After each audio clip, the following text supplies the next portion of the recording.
So we're going to start this half hour then by bringing you up to date with all the latest on the situation in Israel and Gaza. The Israeli Prime Minister Binyamin Netanyahu saying that Hamas is reneging on some of the ceasefire agreements. He says there will be no Israeli cabinet meeting to rubber stamp the deal until Hamas backs down amid what he called a last-minute crisis. Now, it comes after Binyamin Netanyahu spoke with both the US President Joe Biden and Donald Trump yesterday, thanking them for their help securing the agreement, but also cautioning that final details of that deal are still being hammered out. Israel's President Isaac Herzog has said that the deal is the right move to bring back the hostages. We've also heard in the last half hour from a senior Hamas official saying it is still committed to the deal. That coming into us in the last half hour.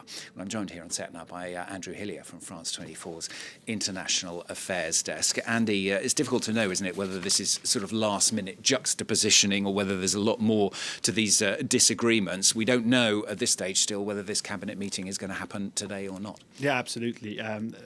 Originally, the Israeli cabinet was set to meet this morning to vote on whether or not to formally ratify that ceasefire and hostage release deal. As you mentioned there, the latest we are hearing is that the Prime Minister's office in Israel has accused Hamas on backtracking on some of its commitments. It is unclear which commitments are being referred to, but the PM's office saying the cabinet will not meet to ratify the deal until mediators confirm that Hamas has accepted all elements of the deal. Now, Hamas says that it is committed to the deal.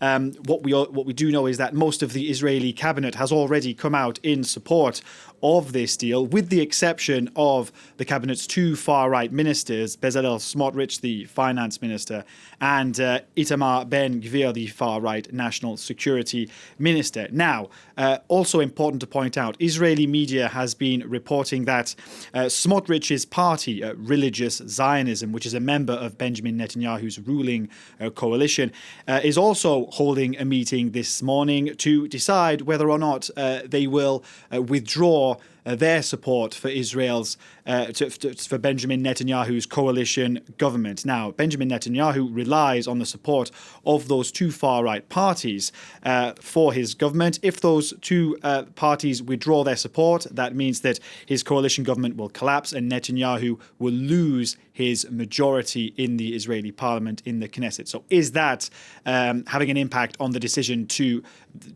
postpone that cabinet meeting? What's clear is that these two far-right ministers do have a lot of leverage and they could be bringing it to bear on Benjamin Netanyahu at this crucial stage.